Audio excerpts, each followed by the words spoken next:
మీరు వినరమ్మో, మీకు ఇప్పుడు బాహుబలి సినిమా పెడితే రాత్రంతా చూస్తారు. అవు మీ నాడి మాకు తెలియదే అమ్మో. ఒక చిన్న మాట, చంద్రశేఖర్ అని మొన్న ఒక భక్తుడు, మా భక్తుడే, ఆయన ఫోన్ చేశామా నేను పార్టీ మారదాం అనుకుంటున్నా అన్నాడు. ఏదో ఒక పార్టీ. నేనేమన్నా తెలుసా, నీవు పార్టీ మారినంత మాత్రాన నీ జీవితం మారుతుంది అనుకోవడం అజ్ఞానం. పార్టీ అనేది ఒక వస్త్రం లాంటిది, కేవలం దికావత్. ఎవడు ఎవరిని కాపాడాడయ్యా, ఎవడు ఎవరికి తెచ్చిపెట్టాడయ్యా, అదొక పదవి. దాన్ని వాడుకుని ఎంతోమంది జైల్లో పాలయ్యిండ్రు. జయలలితని జైలు వేయలేదా? మొన్న జగన్మోహన్ రెడ్డిని జైలు వేయలేదా? ఎందుకు మారుతావు పార్టీ అంటే, ఆయన టీఆర్ఎస్ పార్టీ బీఆర్ఎస్ పార్టీలో ఉండే, ఇప్పుడు కాంగ్రెస్ అధికారంలో వచ్చింది కదా, పార్టీ మారుతా అన్నాడు. ఎందుకు మారుతావు పార్టీ? వద్దు, ఆ తప్పు చేయి. ఈ పార్టీలు మార్చే కోణం ఉంది చూసావా, ఇది చాలా తప్పు. మార్వరాదు పార్టీలు. ఒక లీడర్ పార్టీ మారుతున్నాడంటే ఆయన నమ్ముకొని ఎంతోమంది కార్యకర్తలు అంతకుముందు ఎవరెవరితోనో జగడం పెట్టుకుని ఉంటారు, ఏమో చేసిటారు, సెల్ఫ్ సాక్రిఫికేషన్ చాలా చేసిటారు. ఆ కార్యకర్తల పరిస్థితి ఏంది చూడండి. పార్టీలు మారొద్దు, దయచేసి పార్టీలు మారకండి. ఎవరు ఏ పార్టీలో ఉన్నారో అదే పార్టీలో ఉండండి. మరీ అంత బెడిసి కొడితే న్యూట్రల్గా ఉండండి, కానీ పార్టీలు మారొద్దు. న్యూట్రల్గా ఉంటే ఓటేసి అధికారం రాదా? చెప్పండి, వస్తుంది కదా. అది పార్టీలు మారడంతో మన ప్రజ్ఞ బయటికి రాదు, మన గొప్పతనం బయటికి రాదు. నిజం చెప్తున్నా, స్వచ్ఛందంగా నేనే చెప్తా. ఒక 12-20 మంది, 12 నుండి 20 మంది కాంగ్రెస్ పార్టీ ప్రతినిధులు ఇప్పుడు మన పీఠానికి చాలామంది అనుమానంగా ఉన్నారు. పీఠానికి ఎంతో సేవ చేశారు.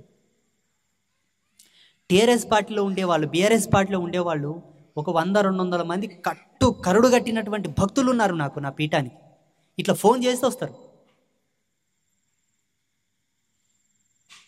ఈ మధ్యలో చాలామందికి ఒక అపోహ ఏమొచ్చిందంటే, స్వామీజీ బీజేపీడు అని. తిరుపతికి బీజేపీ వాళ్ళు ఒకటే పోతారా? అందరూ పోతారు. మొన్న అయోధ్యకి అందరూ పోతుంది.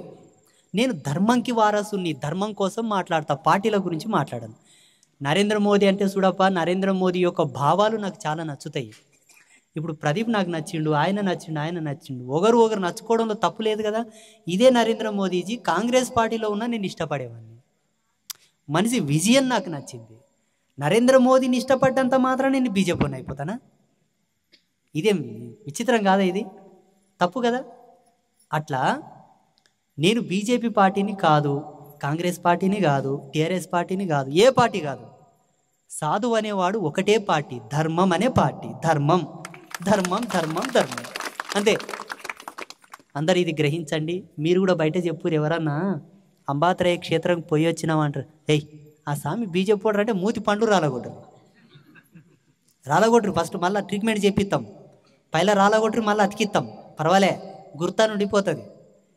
నేను ఎప్పుడు బీజేపీ పార్టీకి తొత్తును గాను, బీజేపీ పార్టీ గురించి నేను మాట్లాడను, అవసరం లేదు.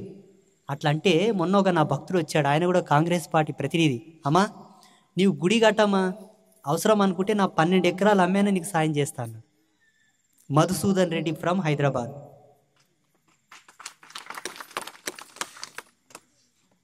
ఇప్పుడు ఏం చెప్పాలి? భక్తి, ప్రేమ, ఆ కనెక్టివిటీ అది అందరికీ రాదు. ఆయన నాలో చూసిన కోణం ఏంటో తెలుసా? ఒకటే మాట అన్నాడతాను. ఇంతవరకు నా వయసు 67 సంవత్సరాలు, ఎందరినో చూశాను, అందరి కాళ్ళ మీద పడ్డాను. నేను మీలో చూసింది ఒకటే, నిజాయితీ. నికాస్ట్గా మాట్లాడతారు మీరు, నాకు బాగా నచ్చింది అన్నాడు ఆయన. చాలా సంతోషం అప్ప, ఇదొక్క మాట అన్నావు, నేను తపస్సు చేసినందుకు నాకు ఒక విలువ వచ్చింది, నీవు ఇంత మంచిగా మాట్లాడినావు అన్నావు నా గురించి అని చెప్పి నేనే దండం పెట్టిన తనకు. నమస్కారం, మీకు కూడా నమస్కారం. పోయి బోధిని పోరి.